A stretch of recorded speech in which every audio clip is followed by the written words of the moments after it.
हुकूमत पाकिस्तान का सरकारी बयानिया है कि गिलगित बल्तिस्तान मुतनाज़ा खित्ता है, तो मैं उसी सरकारी बयाने की रोशनी में उनसे कहता हूँ, इस्लामाबाद से पूछता हूँ, वज़ीर आज़म से पूछने का हक रखता हूँ, जो है वो सदर पाकिस्तान से पूछने का हक रखता हूँ, सेनेट के चेयरमैन से पूछने का हक रखता हूँ कि अगर ये खित्ता गिलगित बल्तिस्तान मुतनाज़ा है तो मुतनाज़ा के हुकूक मुझे दिखलाया जाए। भी कह चुके हैं कि अगर मुल्क के अंदर राइश गंदम की कीमतों के बराबर लाना है, इस खित्ते को भी मुल्क के दूसरे आइनी हिस्सों के बराबर लाया जाए, आइन दिया जाए। अगर नजरसानी नहीं की गई और यही सिलसिला जारी रखा गया तो गिलगित बल्तिस्तान का मुकदमा लड़ने के लिए इस्लामी तहरीक पाकिस्तान रोडों पर आएगी, ये इसका बुनियादी हक है। न यहाँ पर नेट चलता है, न यहाँ बिजली चलती है, न यहाँ दूसरे मामलात हैं। काश अगर ये सूबाई हुकूमत गंदुम बम गिराने के बजाय यहाँ बिजली की लोड शेडिंग पर काबू पाती। मैं ना मुआहिदा कराची के उसमें आता हूँ, ना अक़वाम मुत्तहिदा में आ सकता हूँ। क्यों? इसलिए कि मैं रजिस्टर कौम नहीं हूँ। गिलगित बल्तिस्तानी कोई कौम रजिस्टर कौम नहीं है। आपने यहाँ पर रियासतें खत्म की, लेकिन 73 का आइन देते हुए आप गिलगित बल्तिस्तान को क्यों बोल गए? मेरा तो सबसे ये दिया जा रहा है कि सब्सिडी का मतलब यह है कि रियायती कीमत। ठीक है, मैं तस्लीम करता हूं कि रियायती कीमत दी जाती है सब्सिडी में, सिर्फ गंदुम में क्यों? लिहाजा ये ऐसे सवालात हैं जिन सवालात का जवाब इस्लामाबाद का कोई वजारत खाना नहीं दे सकता, मौजूदा सूबाई हुकूमत भी नहीं दे सकती, ना महकमे खुराक दे सकता है, ना गिलगित बल्तिस्तान के अंदर इख्तिदार और ताकत पर नजर रखने वाले लोग दे सकते हैं कि सिर्फ और सिर्फ जो है वो गंदुम के अंदर ये हैसियत क्यों हासिल है। अगर गिलगित बल्तिस्तान को खुसूसी हैसियत हासिल है तो कहां गए वो बैनुल अक़वामी मुसल्लमा क़वानीन? गैस में क्यों सहूलत नहीं है? तेल में क्यों सहूलत नहीं है? दूसरा शायद खुर्दनोश में क्यों वो खुसूसी हैसियत हासिल नहीं है? लिहाजा जो आज नोटिफिकेशन जारी हुआ, हम इसे नाइंसाफी से ताबीर करते हैं। शदीद नाइंसाफी रवा रखी गई गिलगित बल्तिस्तान के साथ। लिहाजा मैं बहैसियत एक जिम्मेदार होने के मैं सूबाई हुकूमत को और उन विफाकी इदारों को कि जो गिलगित बल्तिस्तान के अंदर गंदुम की मुरव्वजा कीमत में रद्द बदल चाहते हैं, मैं उनसे वाशगाब अल्फाज में कहता हूं, अगर 3600 की बोरी देनी है मुझे तब तस्लीम होगा जब तुम गैस के अंदर भी सहूलत दो, मुझे तेल के अंदर भी सहूलत दो, अशिया खुर्दनोश में भी सहूलत दो। एक गंदुम रह गया था मेरा और जो है वो ज़ेर इंतजाम होने की दलील, गिलगित बल्तिस्तान के ज़ेर इंतजाम होने की दलील एक रह गई थी, गंदुम। उस गंदुम का नवाला भी छीनना चाहते हो। इस गंदुम के हवाले से ये बर्दाश्त तुमसे नहीं हो रहा कि यहां पर क्यों 2000 में दी जा रही है। इस बुनियाद पर दी जा रही है कि ये इलाका ज़ेर इंतजाम है, इस इलाके की आईनी हैसियत का तयन नहीं हुआ, खुसूसी हैसियत की बुनियाद पर यहां दी जा रही है। अगर 3600 पर ले जाना चाहते हो, जिस्मिल्लाह करें, दूसरा अशिया में भी सब्सिडी दें। लेकिन जब तक दूसरी अशिया में सब्सिडी का तसव्वुर तुम्हारे अंदर पेश नहीं किया जाता तो ये हम समझते हैं कि गिलगित बल्तिस्तान के साथ नारवा सुलूक है। क्या ये नारवा सुलूक नहीं है कि 72,000 स्क्वायर मुरब्बा किलोमीटर के इस खित्ते के लिए 18-19 अरब आपने तरक्याती बजट रखा हुआ है? ये कहां का इंसाफ है? क्या इस खित्ते के अंदर गरीब नहीं रहते? आप गुर्बत की शरह निकालें। गिलगित बल्तिस्तान के अंदर गुर्बत की शरह क्या है? गुर्बत की शरह निकालें।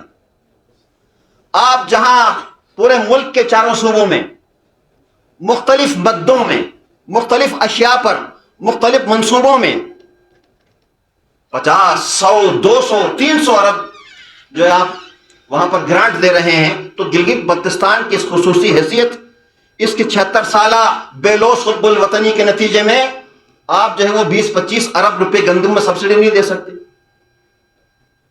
हमने आज तक बिजली में सब्सिडी नहीं मांगी, हमने किरायों में सब्सिडी नहीं मांगी, हमारे तालिब इल्मों ने यूनिवर्सिटी के तालीमी अखराजात में सब्सिडी नहीं मांगी, हालांकि ये मांगने का हक रखते हैं। इसके बावजूद जिस अंदाज से यहां तासुर दिया जा रहा है, आज भी متعلقہ گندم سے تعلق رکھنے والے وزیر، صوبائی وزیر کہتے ہیں کہ آج بھی ہمیں 8 ارب روپے کی کمی کا سامنا ہے۔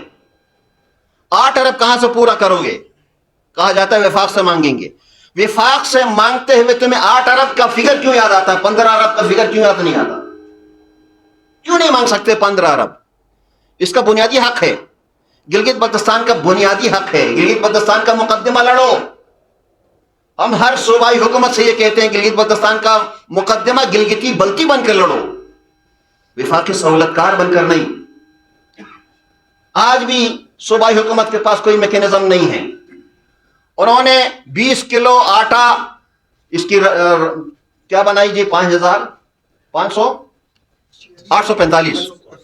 845 آپ اس 845 20 کلو میں آپ تاثر یہ دے رہے ہیں کہ ہم نے 7 کلو دینی ہے، 7 یہ تو 21 بنتے ہیں۔ آپ 20 کلو گندم جو وہ آٹا دے رہے ہیں وہ کس بنیاد پر دے رہے ہیں؟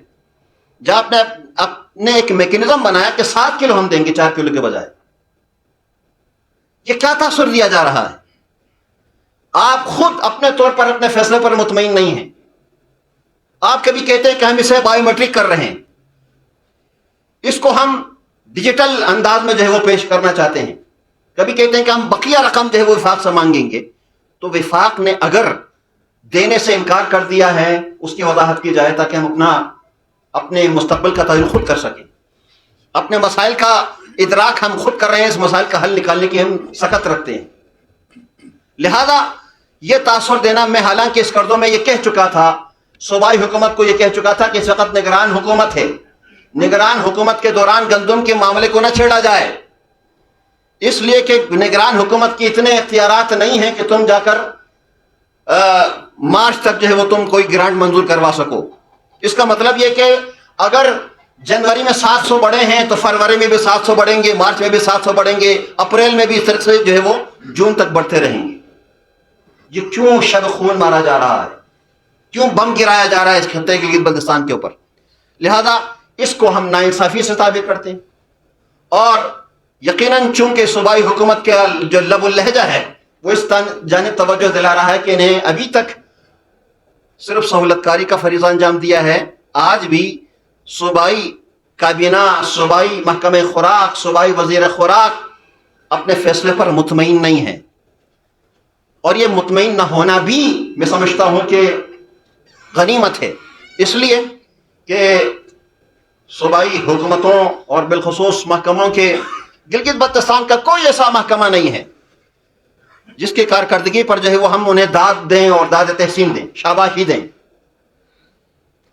نیٹ کا مسئلہ آپ کے سامنے، جس طریقے سے گلگت بلتستان کے اندر یہ رویے رکھے جا رہے ہیں، کیا اس سے بڑا یعنی ناانصافی نہیں ہے؟ جو پورے ملک کو بجلی دینے کی صلاحیت رکھتا ہے گلگت بلتستان، وہ خود آج 20 گھنٹے 22 گھنٹے لوڈ شیڈنگ کے عذاب میں مبتلا ہے۔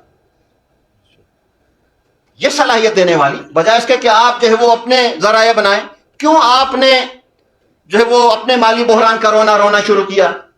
آپ کفایت شعاری کیوں نہیں اپناتے؟ کیا ضرورت ہے کہ ایک سرکاری اہلکار عہدیدار کے پیچھے 3 جو ہے وہ پروٹوکول کی گاڑیاں بگائی جائیں؟ کیوں ایسے دفاتر بنائے جا رہے ہیں کہ جہاں صرف دفاتر کے تزئین و آرائش کے لیے لاکھوں روپے خرچ کیے جا رہے ہیں؟ یہ سارا معاملہ عوام پر کیوں گرایا جاتا ہے؟